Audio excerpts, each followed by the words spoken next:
here. All right, we just change this to 5 so I can move faster. All right, that way, anytime you see, for example, this is a divergent right here. So B to C, right? yeah, so you see B to C, right, and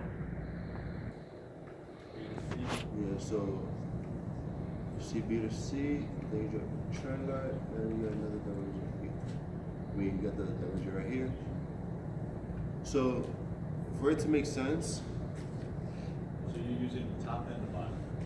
yeah, this is the lagging indicator, right?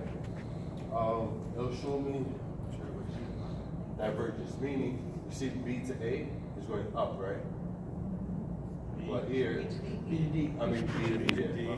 Right. B to D is going up, you see it's up, right? But here it's going down, right? Meaning that pretty much this price, like, it had to reset itself in order for this drop, right? Meaning that it's doing the opposite thing. Instead of this price being higher, it's actually lower than the previous. Yes, you guys understand that? Up top, B is lower than D.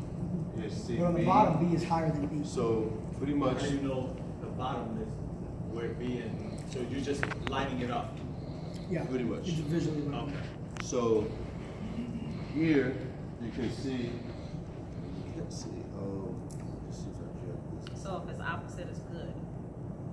It's one indication that the market is going to change direction. Yeah, this is perfect. Look at this side to side. Yeah. Alright. So That's cool. Yeah. meaning you see how price goes up here, you just match it up with the charts. Boom, boom, boom, boom. And match up right here, right at divergence. Right? Meaning this price is going down. Meaning there's an extra confirmation that this is a sell. That it's a sell. Yeah. So that means your odds of that trade just went up by like 20, 25%. Because you're fucking over here. And you always use the RSI, or do you use another indicator? RSI, I use it to look for my divergence. Is the RSI is built in to the online scanner? Can you change it? Yeah, you got to edit it to 5. No, but can you change to a different indicator? I don't know if you can. Yeah, on the website. You can, On the web scanner you yeah, can. you can use any, you can plug in indicators, you can draw your own trend Stochastic. lines. I didn't. I didn't know that. Okay, sweet. So that's what pretty much I wanted to go over earlier. It's an extra confirmation on the scanner, because the scanner is already based on split levels. If I were to add Fibonacci, it's doing all the work for me. So I'll show you a perfect example. I'm gonna add it just to show you guys. Here come the lines. Because I'm a better trader forward.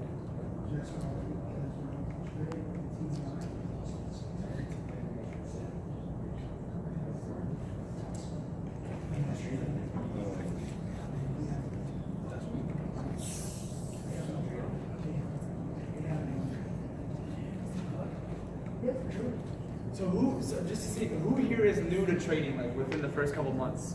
Completely, okay. So this is a concept that was hard for me to grasp when I first started. There is never, ever, ever 100% the market's gonna go one way, ever, that's not how it works. What we do is, we stack indicators which are 60, 70, 80, 90% correct. But when you stack 4, 5, 6, 7 of those indicators together, you're like, yo, I'm pretty dang sure this trade's gonna go this way, right? So that's why you never wanna take a trade on 1 or even 2 indications. You wanna make sure you have multiple different indications. And if you get one that's against your analysis, that's something you should really consider maybe not taking the trade or taking a smaller trade, like, hey, it's a possibility to break this. But it's all about probabilities. So that's why I love the scanner. If you guys are using this, like, out of this world, this product is out of this world. I don't even know. This is the juice. It's been the juice since day one. Yeah.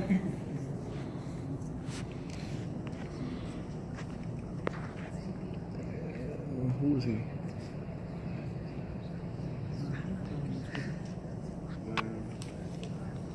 Look at how big that is. Good lord. That's a big win.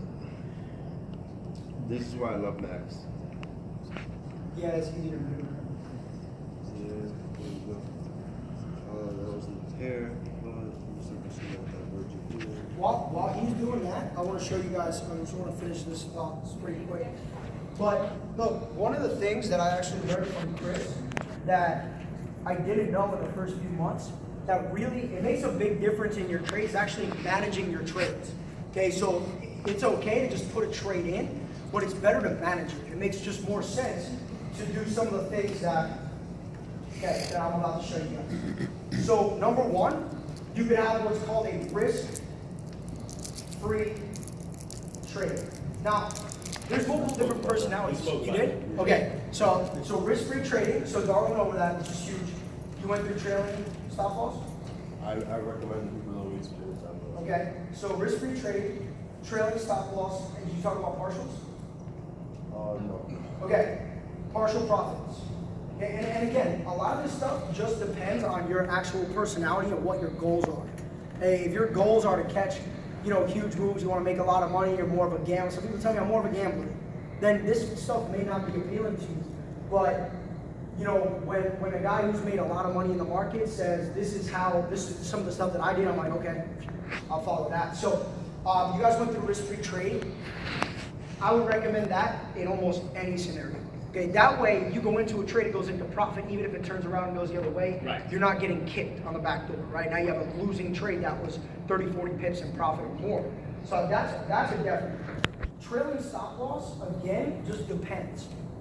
Even for, like, say, wave surfers, sometimes I'll use a trailing stop loss on it, okay? So it just depends, again, on your goal. But partial profits is huge, so when you guys are in the trade, most of the time you can I recommend to manage the trades off your phone, it's just easier, okay? One of the things you can do, let's say you go into the trade with a mini lot. And you can actually click, you can hold down the trade, and I'll tell you exactly what it says so you guys can put it in your notes. Modify, I believe. No. Well, modify is how you change the stop loss, take profit. But it's actually, you can swipe left or hold it down. You actually go to the close, okay? So you go to close the trade. And it brings you back to the original order sheet, okay? And it shows you your lot size. You can actually backspace and change the lot size, and it'll show you what you'd be closing. So you can close a percentage of the trade. If you went in with a 0.10, which is a mini lot, you can close 0.05, which means 0.05 would be a loss or a gain. And then you're leaving the other 0.05 in the market. So you don't have to exit the entire trade. See? It's a big one. Because a lot of the times you'll take profit on all the trade when you can actually lock in your profits, like half of them, and then leave the other in the market, and maybe you catch the back end of the move. Maybe it's a bigger move. Okay? So those are the three main things. Thank you. Go ahead, Norman. Me too. So he's pretty much talking about holding your position. Meaning that if you see a lot of you up $1,000, you're like, oh man, I want to take 500 out. Yes. You can just close out half of your position, secure 500, go get stop loss, free trade, and just let it rock. Nice. So everybody got the divergence, or who wants me to break it down a little bit more? Break it down again. Break it down. That's for the Baltimore folks. I got you. So when you're looking at the Harmonic scanner, it does all the work for you. It's pretty much based off bid levels, finds the trades for you, and pretty much puts it up there for you to pretty much make a choice, right? Like I was saying, divergence, that's the first thing you start looking for, right? You put your RSI, write this down, you change it, because you can't really see that I changed it, but you change it to 5, the length, right? You want it to look, I'm gonna show you the difference.